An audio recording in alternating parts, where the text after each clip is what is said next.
mga pamangkin! This is Tita Kim and welcome to my YouTube channel. Ngayon, mapapakinggan ninyo ang isa sa mga storya mula sa Dear Tita Kim. But before anything else, please do subscribe and hit that notification bell para updated kayo araw-araw. Enjoy!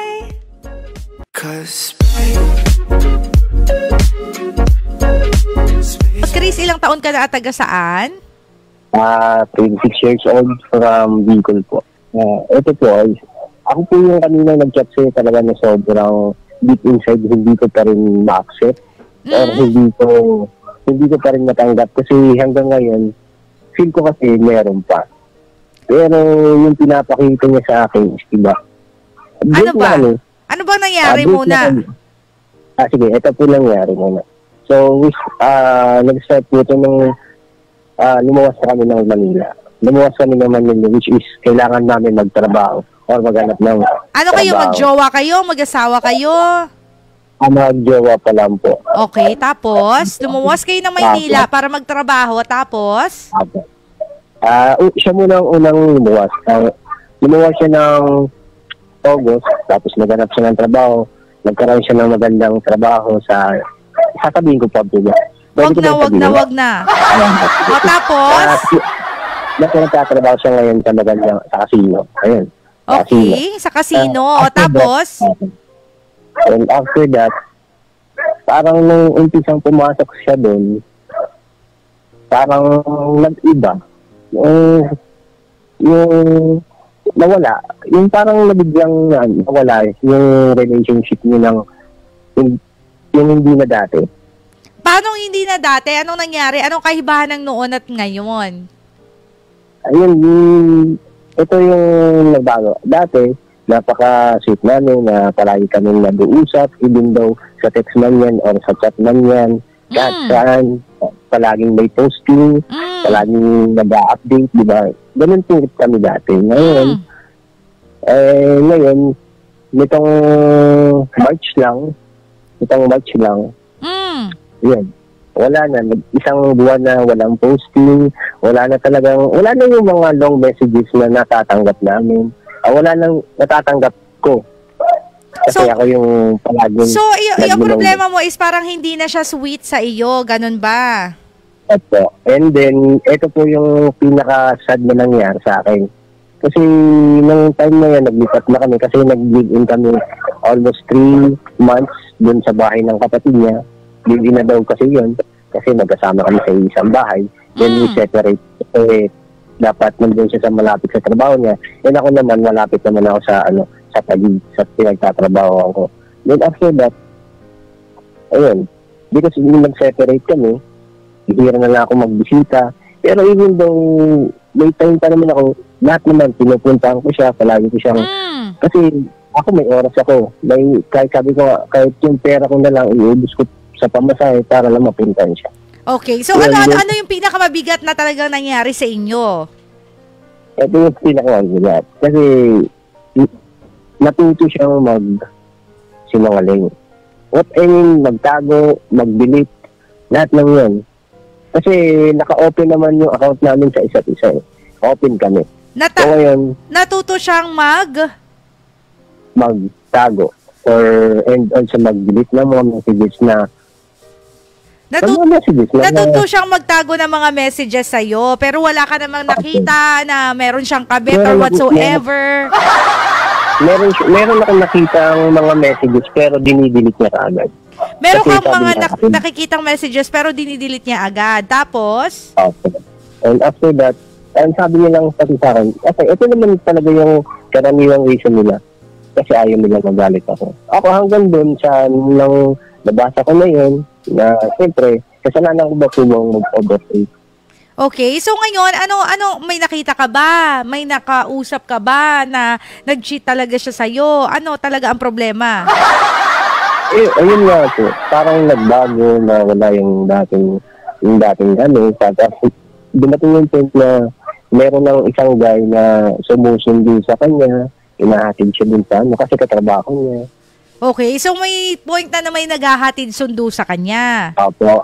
Okay, so nung tinanong mo sa kanya na sino yung naghahatid sundo sa iyo, anong sabi niya? Katrabaho. Katrabaho. Okay, so ngayon, ano na, to make the long story short, ano na ang status ninyo lahat ngayon?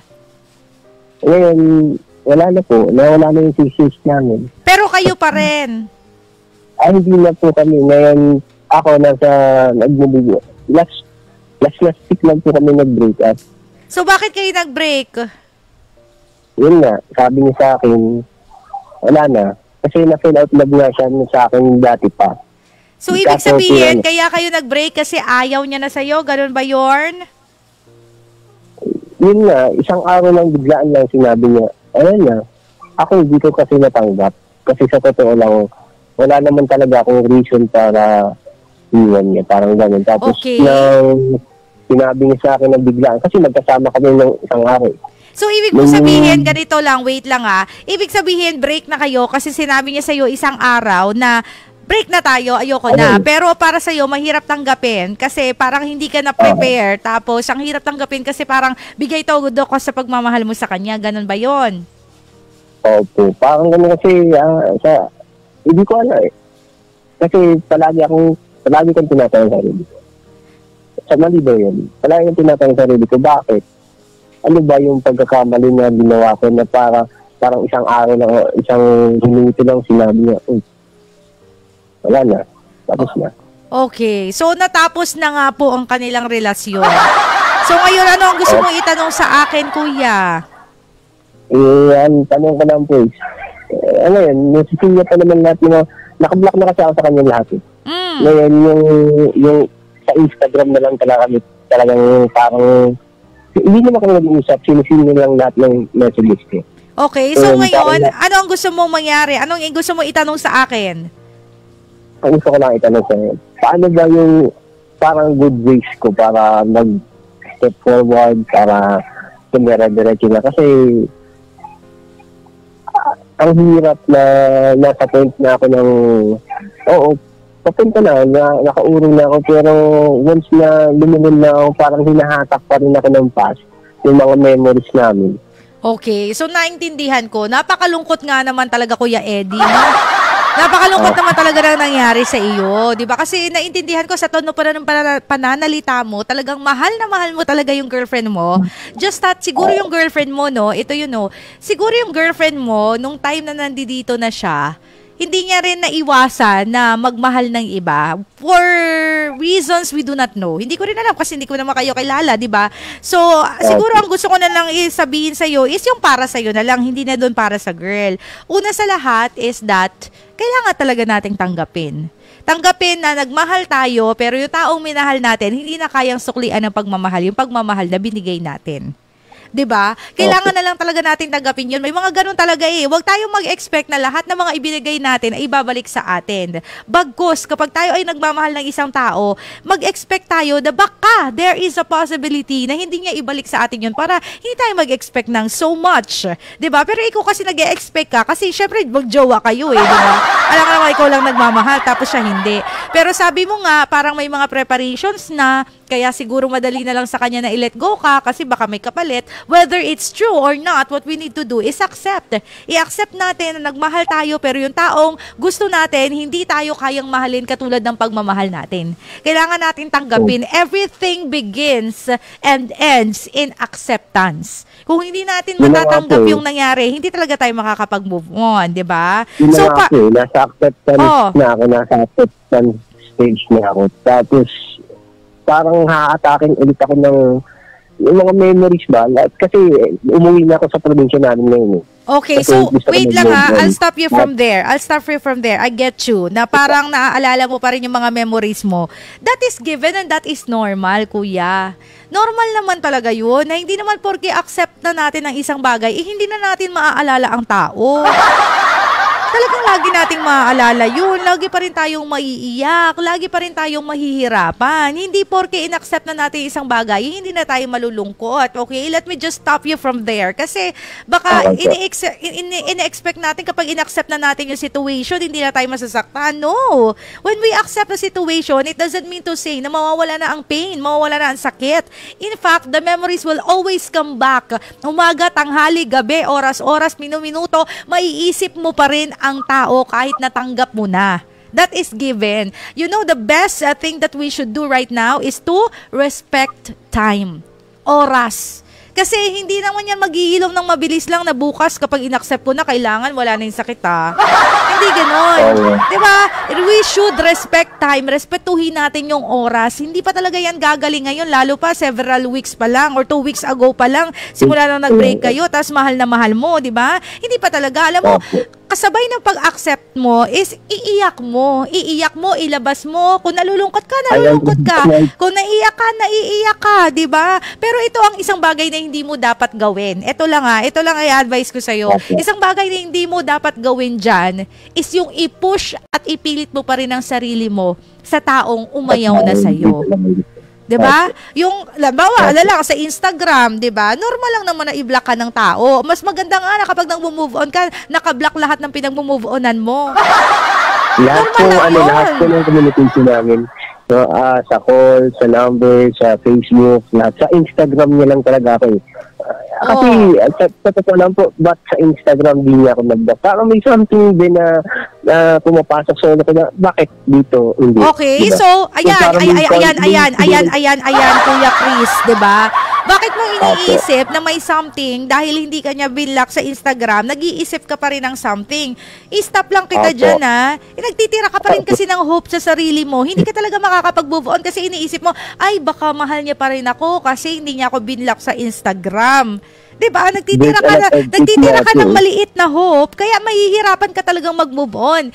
Kung kinakailangan patayin mo lahat ng expectations mo sa isang tao, itigil mo. Kasi kung hindi mo ititigil yan, mahihirapan ka talaga mag-move on, kuya. Diba yung pananalita mo pa lang na, bakit sa Instagram, hindi niya ako binlock? Malay mo, nakalimutan niya lang i-block ka. Diba? O kaya naman, ayaw niya lang talagang i-block ka sa Instagram. Bakit ba? Pero hindi naman ibig sabihin na babalikan ka. Diba? Minsan, kaka-expect natin isang tao, yun tuloy ang nangyayari sa atin. Diba? Ang sinasabi ko lang naman dito, kung mag-move on kayo, do not expect anything from the person. Kasi kung bibigyan nyo pa ng hope yung sarili ninyo, kayo lang din naman ang masasaktan. Naintindihan mo ba yun, Kuya Chris? Diba, nawala na sa line natin si Kuya Chris. Hindi ko na mapapabalik si Kuya Chris. Baka nag-times up na rin siya. 5 minutes lang kasi ang call natin talaga. So anyway, yun lang naman ang gusto ko sabihin. Pag nag-move on kayo, it starts and ends with acceptance. Hindi ko sinasabi na kapag in-accept mo na yung nangyari sa iyo is mawawala na ang sakit. Hindi yun magkaakibat. Time heals, sabi nga nila. Kahit anong galing natin mag-move on, kahit anong best practice pa or best strategies pa yung gawin natin sa pag-move on, walang makakatalo sa oras. Minsan, kinakailangan nating palipasin yung mga araw, palipasin yung mga linggo, palipasin yung mga buwan, or even taon para talaga tayong makamove on. Pero mas mapapabilis yung paghilom natin kung hindi na tayo mag-e-expect dun sa mga tao na nagsara na ng pintuan para sa atin. Kumbaga, kung pinagsarahan ka na ng pintuan, wag mo nang butasan yung pinto para sumilip pa. Diba? Para sisilip ka pa rin sa pintuan, baka mahal niya pa ako, baka ganito, wag na. Ikaw na mismo yung mag-adjust, ikaw na mismo yung lumayo, kasi ikaw lang talaga yung mahihirapan. Okay? Hindi naman naayaw ang isang tao sa atin at ipagpapalit tayo kung talagang gusto niya pa tayo Diba? Let's wake up on that reality. Na kapag may pinili ng ibang tao, na kapag umayaw na sa'yo, ayaw na talaga, wala na tayo ibang gagawin kundi umiyak, tanggapin, at mag-move on sa buhay. Diba? Ganun na lang, ha? So, Kuya Chris, yan na lang i-advise ko sa'yo. Advice ko sa'yo, nag-move on ka na rin lang, ituloy-tuloy mo na. Huwag ka nang sumilip kasi pinagsarhan ka na ng pinto. Thank you for watching. Again, don't forget to subscribe dito sa aking YouTube channel and follow me on my social media accounts.